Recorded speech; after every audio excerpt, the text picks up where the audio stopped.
the idea is that if someone rings up and says, I need you in next week, that's fine. It's not a problem. I go in there and I do a couple of weeks work or whatever is required while they have that busy spell. When the work drops off, they don't need me in there. So that's fine. I can go work somewhere else. And they're only paying me for the time that I'm doing work. And, I'm going in there and giving them a full day's work, and they get good value for money. A huge congratulations to you, Wayne, on acquired Precision Consultancy. Now, it's clear to see exactly what you do, but where did this idea come from, and who are you helping in industry then? So from my 20 years experience in the industry, 9 years of which having my own machine shop, I've seen the day-to-day struggles that most engineering companies face, as I've had them myself. Yeah. And I thought it would be good to give something back to the industry and try and solve some of these problems for people that when they're really struggling with skills, staff, they want to take that jump into automation, but they don't know where to start. And it's just being that go-to guy where, if someone has a problem, they can't solve it, they give me a call, and, I've either got a network or help myself, or there's a solution there. So we're going to find out just briefly about what you do and what areas you kind of specialise in. But, from my own experience, I've been to a lot of companies.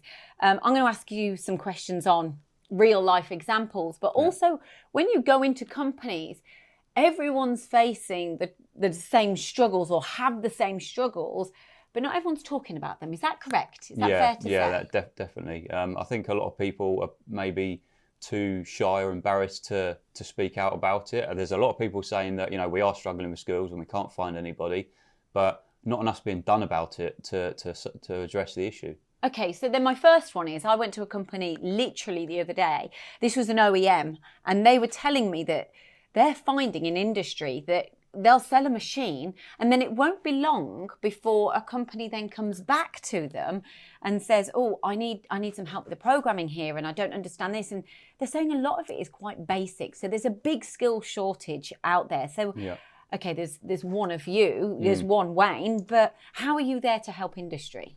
So I would go out to a company like that and... how big or small is the company? It could be, from 3 or 4 people up to 50 or 100. Right, the size of the company doesn't really matter. It's more about, first of all, I would go there and have an initial meeting and understand what are their challenges and what are the problems that they face. And then after that, I would come up with a plan to rectify that and to, maybe training some staff, helping them with particular skill sets that are missing from the business that I've got that I could, hand over to these people. Or it may be that there's efficiency bottlenecks in the machine shop where you go in there and machines aren't running and there's pallets and pallets of material sat there, but actually when you look around, half the machines are not even doing anything. Whereas I walk in as a fresh pair of eyes and try and get these machines up and running, because at the end of the day, the machines pay the wages, nothing else in the business brings in the money. So you see it differently, because we all can understand when you're in a company and you're close to something, you're going to, I often say you can't see the wood through the wood through the trees. I think that's right. Is that the right way around? That's the right way around. Yeah. Whereas you're fresh, you're seeing everything new and you're saying, how can I improve on this, or how can they improve on this? Exactly. And I've got no ties to the financial side of it or the staff side of it and preferential treatment for a particular person or department. So I go in as a fresh pair of eyes and, I make a decision purely based on what is best for the business, because at the end of the day, that's the most important thing. And, I would give my advice, whether they listen to me or not is down to them, but I can only give my professional opinion on what I find and where I best see an improvement. Yeah, and we'll talk about some of your success stories in a few moments. Automation, and I'm sure you'd agree here, like a lot of people, we talk about the UK being behind on automation in comparison to other countries. Yeah. We know that we've got to embrace it to kind of stay ahead of the game or kind of be okay in industry. Yeah. Are you there to help with this? Are you there to help and understand people implement automation? That's exactly that's where I thrive. So I'm trying to find companies that want to invest, that want to grow, but they've got a limitation. And these are the kind of companies I want to work with. So over the last sort of 5 years or so, a lot of companies have adopted automation, whether it just be buying a single robot to put on a machine, or whether they've bought a fully automated machine. My idea is that, if they're prepared to take that initial jump, then I would be there with them to support them whether it be choosing the right machine or training the staff, teaching them about managing tool life on the control and things like that, and the swarf management. Because when you're in automation, you have different sets of problems, and the problems are more around the process as opposed to anything else. So I would help them with that from my experience, and help them get their machines running very efficiently. So also from something that you said earlier about machines, and you go into a company and you'll see a lot of red lights, not the green lights on, how would you be able to help a company or maybe turn that round so there's more green lights and red lights? Because we often see it, you know, you go into a business, there's a lot of operators on the machines, but then you've got a machine and it's not on, and don't understand why. So I think that the main thing is to understand the importance of the machines have to run, and you know, they're only earning money when they're running, and if they're sat there doing nothing, you're losing money. Why are they sat there doing nothing? And this is a very good point, and that is why one of the questions I would ask when I go in there is, why is that machine not running? And they might say, oh, we're waiting for a tool, or we're waiting for the guy to program the job. And all of a sudden, whatever answer they give, my next question would be, why are we waiting for a tool? Why are we waiting for him to program it? Why did you not do that yesterday? Why did the tool not get ordered 2 days ago? And all of a sudden, one problem leads to another, and all of a sudden when you start drilling down, you start finding out the problem. And then all of a sudden it's like, oh, we didn't order a tool because the guy that orders the tools was on holiday yesterday and he's back today. So then we found a problem. We need to address that. You need to address that, put a system in place. That doesn't happen. Put a system in place. So you've got the tools and the network to be able to go almost at a higher level in the help of, you know, like a motivator. You know, you're going into companies, finding those problems, digging them out, and rectifying them ultimately. A lot of companies could hugely increase their turnover, thus profit and everything else, just by being more efficient at what they do. And, you know, as you said, you go into a company and half the machines aren't running. Well, there's the problem right there. And, you know, and if we could change that or improve that by 10 or 20%, all of a sudden there'd be profit making again as opposed to losing money. Would you see people often quite rabbit in the headlights and they don't have time to do that?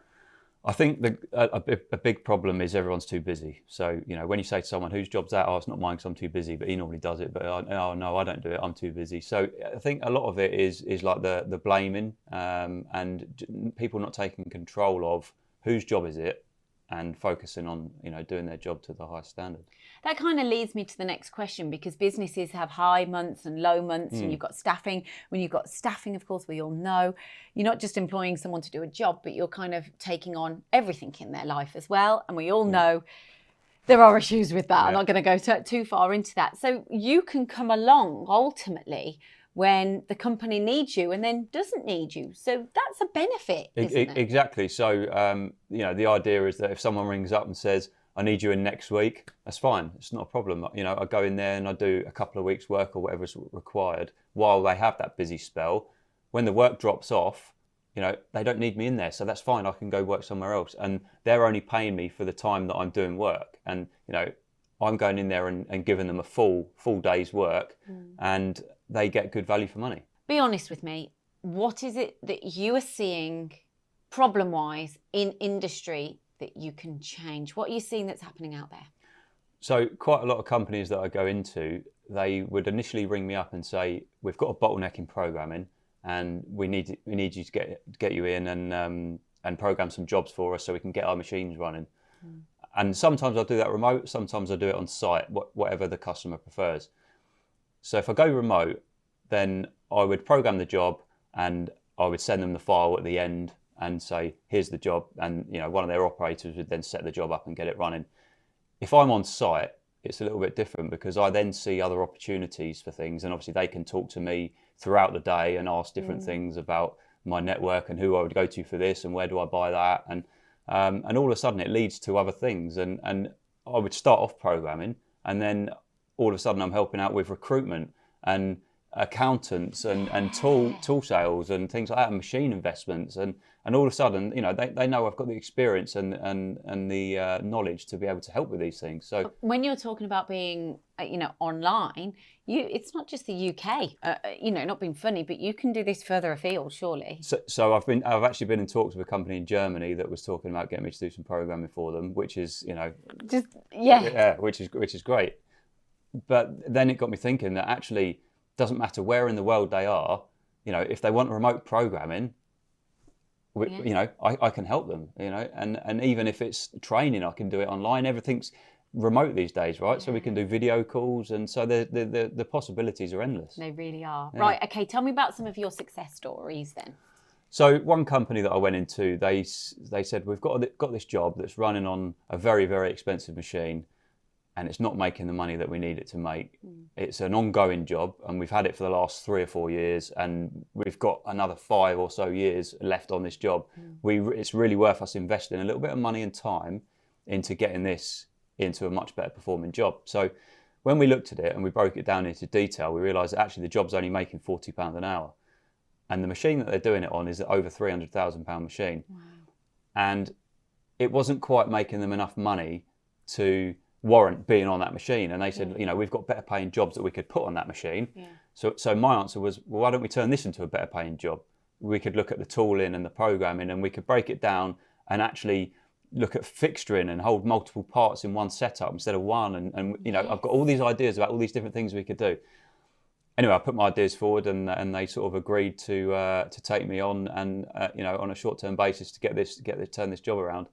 And by the end of it, we'd turn this job into £120 an hour, and they were absolutely thrilled. And that, when you're running a machine 24/7 for the next 5 years, to triple the output on one machine is phenomenal. So yeah, it really is. It's very good. It's fresh eyes and it's experience, and that's what people. We all need it in different areas, I'm going to say, in aspects of our life. But with that experience that you bring to the table, people don't have enough time. So you're echoing, I can see what you're doing and the benefits in industry straight away, because people need you when they need you. Silly season, Formula One, as an example. They need you when they need you. So how does it work with you? Is it ongoing, or do they bring you in for a week? How does it work? So I've actually just spent 3 months earlier this year working at one of the well-known Formula One teams, and that was helping out in, again, a programming bottleneck that they had. They didn't have enough programmers for all these parts that are coming through from the designers, and they just couldn't keep up. And their option was we either put the work out to our subcontractors, which they do a lot anyway, but they need to make their machine shop run as efficiently as possible. So they need to keep up with the programming. So they took me on, and they just said, this is going to just be for a couple of months' work, and we could really do some help. So I was there, doing all the programs for them, and it meant that they could get their parts on time and build the car in time for the release. You're flexible. Yeah, so recently I went into a company for some programming initially, which turned out into being solving a whole load of problems that this machine shop had, as you can imagine. And there was problems with staff, there was problems with machines not running and breaking down, there was problems with even the accountant being inefficient, and the tooling, the tooling not turning up on time, and all of a sudden there's all these problems. And the recruitment, they couldn't find staff. So I'm helping out with a variety of problems. And by the end of it, their answer to me was, we can see that you're really good value for money. We would love to have you here all the time if we could afford you. Yeah. And my answer was like, well, how can you afford to not have me there? Not all the time, but, every now and again, a day or two a week, just to make sure that you're at your optimum all the time. Yeah.